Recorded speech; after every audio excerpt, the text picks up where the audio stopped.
નમસ્કાર, આપ જોઈ રહ્યા છો નેશન પ્લસ ન્યૂઝ. હું છું આપની સાથે હેતલ ભગત. વડોદરા તાલુકાના પદમલા ખાતે આવેલા એક જૈન દેરાસરમાં સેવા કાર્ય કરતી એક વ્યક્તિનો તેમના મૃત્યુ પછી અંગદાન કરવાનો સંકલ્પ અન્ય દર્દીઓ માટે નૂતન જીવનનો સંદેશ લાવ્યો છે. વડોદરા તાલુકાના પદમલા ખાતે આવેલા એક જૈન દેરાસરમાં સેવા કાર્ય કરતી એક વ્યક્તિનો તેમના મૃત્યુ પછી અંગદાન કરવાનો સંકલ્પ અન્ય દર્દીઓ માટે નૂતન જીવનનો સંદેશ લાવ્યો છે. બ્રેન ડેડ થયેલા આ વ્યક્તિના અંગોનું દાન એસએસજી હોસ્પિટલમાં મૃતકના પરિવારજનોની હાજરીમાં ભાવક પળો વચ્ચે સ્વીકારવામાં આવ્યું હતું.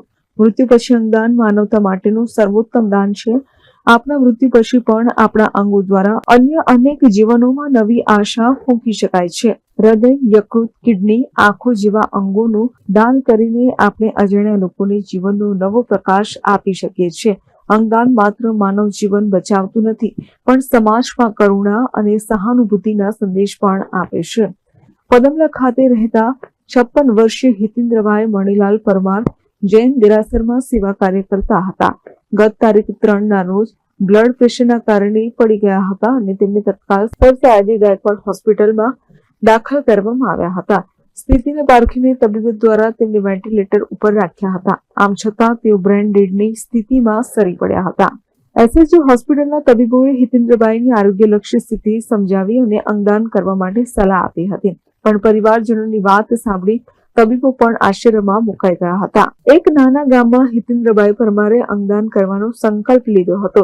તેમણે પોતાના સ્નેહીજનોને એવું કહ્યું હતું કે મારા મૃત્યુ બાદ મારા અંગોનું દાન કરી દેજો. આ વાત મૃતકના ભત્રીજા વિપુલભાઈ પરમારે કહી હતી. એમનું નામ છે હિતેન્દ્રભાઈ મણીલાલભાઈ પરમાર, રહેવાસી પદમલા ગામ.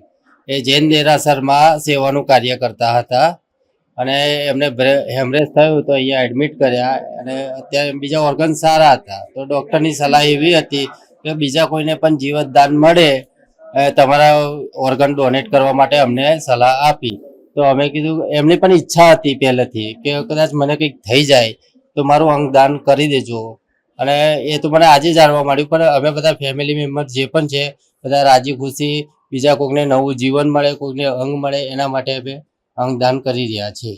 એસએસજી હોસ્પિટલના તબીબ ડોક્ટર રાજેન્દ્ર રાઠોડે કહ્યું કે દર્દીની બ્રેન ડેડ માટેની બધી પ્રોસેસ કરી અને એમાં દર્દીના અન્ય ઓર્ગન સારા હતા. ઓર્ગન ડોનેશન માટે આજે સવારે ઓર્ગન ડોનેશનની પ્રક્રિયા કરી તેમાં એનું લીવર, કિડની અને 2 કોર્નિયા અંગોનું દાન સ્વીકારવામાં આવ્યું છે અને એ જે અંગો છે એ બીજા 5 લોકોને નવજીવન આપશે. એસએસજી હોસ્પિટલમાં આ વર્ષમાં આ 7મી વ્યક્તિ અંગદાન કર્યું છે.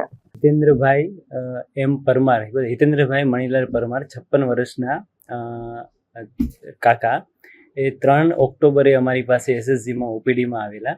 ત્યારે એમને તકલીફ હતી, ચક્કર આવી અને પડી ગયા હતા એવી એમની હિસ્ટ્રી હતી. અને પછી સીટી સ્કેનને બધું કર્યું તો એમાં હેમરેજ આવ્યું. હેમરેજ આવ્યા પછી આપણે 2 દિવસ અહીંયા દાખલ રાખ્યા અને રવિવારના દિવસે એમની તબિયત વધારે ખરાબ થઈ. તો પછી આપણે એમને વેન્ટિલેટર પર મૂકવા પડ્યા અને વેન્ટિલેટર પર મૂક્યા પછી આપણને એવું લાગ્યું કે પેશન્ટને હવે સર્વાઈવ થાય એવા નથી અને બ્રેન ડેડમાં જાય એવું છે. એટલે આપણે રિલેટિવને સોમવારે સવારમાં આપણે એક્સપ્લેન કર્યું બધું કે આવી રીતે દર્દી છે અને જો તમારી ઈચ્છા હોય આપણે 2-3 ઓપ્શન આપ્યા કે આટલા ઓપ્શન છે, આપણે આગળ ટ્રીટમેન્ટ રાખીએ, એનું કંઈ આઉટકમ આવું છે નથી, એમ તમે ઘરે લઈ જઈ શકો ને બીજું તમે અંગદાન કરી શકો. તો રિલેટિવ એમાં સહમત થયા અને પછી આપણે અંગદાન માટેની પ્રોસેસ ચાલુ કરી. એ દરમિયાન આપણે પછી પેશન્ટને બ્રેન ડેડ માટેની બધી પ્રોસેસ કરી અને એમાં પેશન્ટ ઇલિજિબલ હતા બ્રેન ડેડ માટે અને પછી ઓર્ગન ડોનેશન માટે. એટલે પછી આપણે આજે સવારે ઓર્ગન ડોનેશનની પ્રક્રિયા કરી. તેમાં એમનું લીવર, કિડની અને 2 કોર્નિયા એટલા અંગો આપણે રિસીવ કર્યા. Bureau report, nation plus news, Vadodara. સમાચારોના સતત અપડેટ મેળવવા માટે અમારી નેશન પ્લસ ન્યૂઝની યુટ્યુબ ચેનલને સબસ્ક્રાઇબ કરો, બેલ આઇકન દબાવો અને જોડાયેલા રહો ફેસબુક, ઇન્સ્ટાગ્રામ અને ટ્વિટર પર.